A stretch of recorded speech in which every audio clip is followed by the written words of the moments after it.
Hi there friends, welcome back to another episode of Alan. My name is Generation Films. We've done 2 videos so far about various shield walls and movies, and today I thought we'd finally show you what we consider are some of the more realistic portrayals of shield walls in film and TV.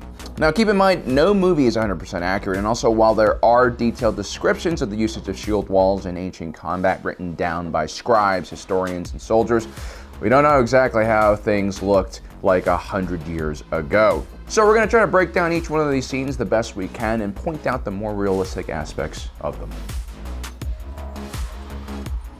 In 2021, given what's been on TV and movies, when one says shield wall, we immediately think about Danes and Saxons, aka the Vikings and the poor English they were always raiding. Now, the show The Last Kingdom follows the adventure of Uhtred of Bebbanburg, a fictional Saxon nobleman who was captured by the Danes and then raised as one of them. Uhtred then one day pledged his sword to the real-life Saxon king Alfred of Wessex. During Alfred's reign, the Danes would gather into what's known as the Great Heathen Horde. Awesome name. This gigantic horde of Vikings would essentially try to take over all 4 major kingdoms of England. The Vikings would carry out a war against the Saxons for 14 years, and by 878, only Wessex remained independent. King Alfred the Great would stand alone against the Viking horde at what would be known as the Battle of Edington, and that is what's portrayed in this following sequence from the first season of the show. Now, The Last Kingdom is hardly an accurate show. It has a lot of nonsense hero duels and Hollywood acrobatics. The way the characters dress and wear their armor is kind of all over the place, but the portrayal of the Battle of Edington in the show, for at least the first few minutes, earns it pretty high marks. The Dane and Saxon army meet each other in the field of battle. The 2 sides take great care to maintain their shield wall. As they move in formation towards each other, they're quite slow. Which makes sense because the type of shield wall we see both sides use here is quite tight in spacing. The Saxon shield wall is made up of 2 lines of overlapping shields, including a 3rd line that provides overhead protection against arrows and overhead axe strikes. The Danes' shield wall is a bit looser, and that's why they're able to charge and try to break the Anglo-Saxon line first. The 2 sides go at it pretty hard. The absence of spears in this scene are a missed opportunity, provided how tight-packed the soldiers on both sides are, but we do see individuals get poked and prodded with axes and swords. Overall, this type of combat is extremely grueling, and it does require a good amount of pushing and shoving. Kind of reminds me almost of pass protection you would see linemen try to do in American football, or perhaps more accurately, special teams punt protection or field goal protection. While there are a few casualties here and there, the real danger is if the shield wall breaks and the enemy is able to take advantage of that gap in the wall and begin flanking your own army. Now, what Hollywood usually does in these kind of scenes is they'll show a shield wall for a few minutes, and then things will kind of, devolve into pure chaos, and you'll have a lot of hand-to-hand fighting and dueling, which is, pretty unrealistic for the most part. The reality is battles like the one at Edington took entire days. It involved multiple clashes and breaks as both sides attempted to regroup and find new ways to break through the enemy lines. Now, this period of combat saw very limited use of cavalry and even large formations of archers, and this is really because of how these forces were formed up. The Saxon army was relatively untrained at the time. Alfred the Great in real life would have raised up fjords from the local areas. These were local freemen who were mobilized to defend their shire. While these armies did have experienced soldiers at their core, the majority of the Saxon army was made up of villagers, farmers, laborers, and they weren't exactly professional soldiers. And so this kind of tight formation made it a lot easier for them to stand and fight and not rout. And while the Saxons had horses, they usually rode them into combat and then dismounted and fought on foot. While slings and bow and arrows were used by the Saxons, they were probably mainly used for hunting or garrison defense. This, of course, would change hundreds of years later with the rise of the English longbowmen. The Battle of Edington would fall apart, though, because I guess real shield walls are kind of boring, not much happens.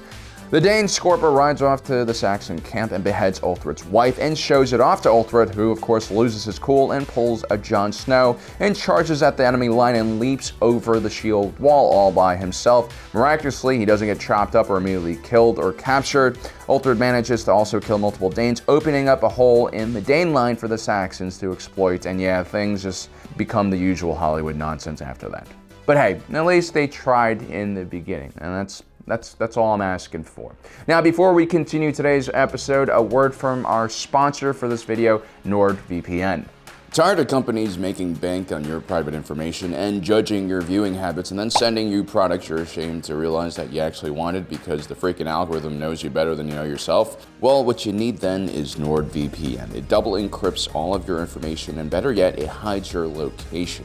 This allows you to unlock Netflix shows that are geo-blocked in different locations and watch sports games that are also limited to specific regions.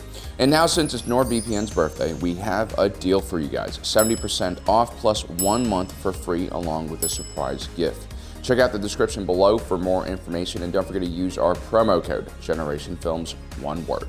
Thank you for your patience, and now back to the video.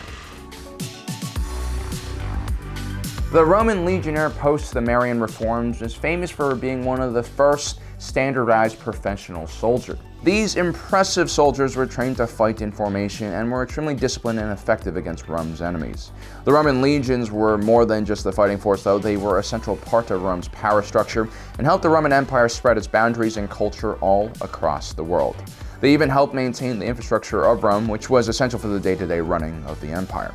A while back, HBO created a historical dramatization of the Roman Empire known as Rome. At the time, it was known for being not only historically accurate, but also quite entertaining, and it was an excellent balance between the two. While the budget for Rome was noticeably smaller than films like Gladiator or The Eagle, or even compared to modern-day TV, Rome tried its best to get things right. The depiction of the Battle of Philippi, which was fought during the War of the Second Triumvirate after the assassination of Julius Caesar, is one of the best depictions of Roman legions in combat. In this battle, the legions of Brutus and Cassius, murderers of Julius Caesar, face off against legions of Mark Antony and Octavian.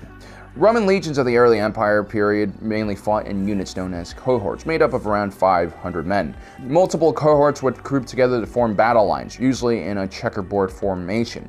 Legionnaires were usually deployed with 1 or 2 pila. These were thrown spears that allowed the front units to double as skirmishers. We don't get to see either legion really use their pila, which is a shame because they were quite effective. They were designed to penetrate enemy shields, and even if they didn't wound the enemy holding the shield, it made using their shield a lot more difficult because the pila usually weighed around 2 to 5 pounds. Roman legions were extremely disciplined, and during this period it was common for legions to march into the battle completely silent until they charged in order to unnerve the enemy forces. The average Roman legionnaire fought with a gladius, which is a short sword that was designed for stabbing, while holding a large shield known as the scutum. Notice how they used their shields to push back their enemies and keep them at range. Most shields also had an iron boss in the middle, which could be used to ram the enemy or knock them down. While Roman legionnaires did sparring practice similar to what we see in gladiator training, they first and foremost relied on fighting in close ranks with shields raised and fellow soldiers protecting their flanks. Now, the Roman legion formations that they use are nowhere near as packed as the ones we see in the previous video with the Saxons, who are essentially just levied peasants. So again, those guys are packed in tight because they just lack the skill to basically parry and stab at one another. Whereas these legionnaires are given a little more space so that they can get involved in individual combat. Another cool aspect that this scene shows is a Roman officer blowing a whistle, which leads to the front line retreating back and being replaced with a fresh line of soldiers. Notice how each legionnaire in reserve is holding the back of the man in front of him in case he gets wounded or in trouble, so he can be pulled back immediately. This was a highly effective maneuver, especially against enemy forces who didn't rely on the same type of strategy. It essentially maintained the momentum of your fighting force by providing fresh men constantly to the front. When it comes to shield walls, there's nothing more original than the Macedonian phalanx. And no other movie depicts it better than the film 300.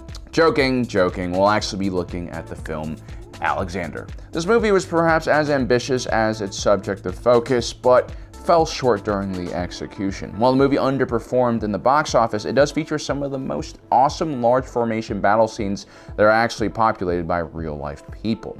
I mean, they actually have dudes fighting and getting speared by elephants, which must have been absolutely terrifying to film. Anyway, during the Battle of Gaugamela, in which Alexander invades the Persian Empire, we see some of the most accurate depictions of the Phalanx Formation in film. A phalanx was made up of a block of infantry soldiers armed with massive spears that could extend up to 5 to 6 meters in length. These soldiers would interlock in a formidable wall of spears, 8 rows across and 16 ranks deep. These formations were relatively slow and inflexible when deployed in the Phalanx Formation. They were very vulnerable on the flanks and from behind, but the front of a phalanx was almost impossible to penetrate and was an excellent defensive formation. I mean, okay, elephants could mess it up, but they were basically like the tanks of the ancient world. While the phalanx could be used for offensive maneuvers as well, it really was much better at holding the enemy line in a defensive formation that limited friendly casualties. Alexander, who was famous for leading his men into battle on horseback, would use his phalanx to occupy enemy infantry and then attack from the flanks or rear with his cavalry. This was known as his hammer and anvil strategy. The phalanx made an excellent anvil. Because the spears used by Alexander's phalanxes were so long, these Macedonians also wore relatively light armor, which made them more susceptible to enemy range weapons as shown in this scene. The Macedonians, however, also loved to use combined arms tactics and often had their own skirmishers working inside of their phalanxes to counter enemy fire. In the film, we see the Persians attempt to break the Greek phalanxes with infantry, soldier, cavalry, even chariots, but ultimately the highly disciplined Macedonian soldiers are able to hold the line. When the chariots come along, the Macedonians actually open up their formation in order to absorb the momentum of these killing machines and then trap them inside of the phalanxes where they were basically destroyed. This actually happened according to historical accounts of this battle.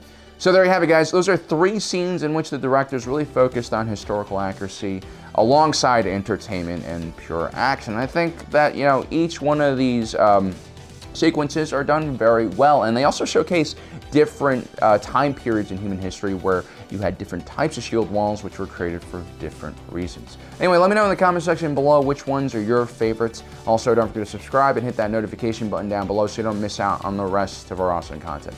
As usual, my name is Alan, reminding you that life is a movie and you are the protagonist.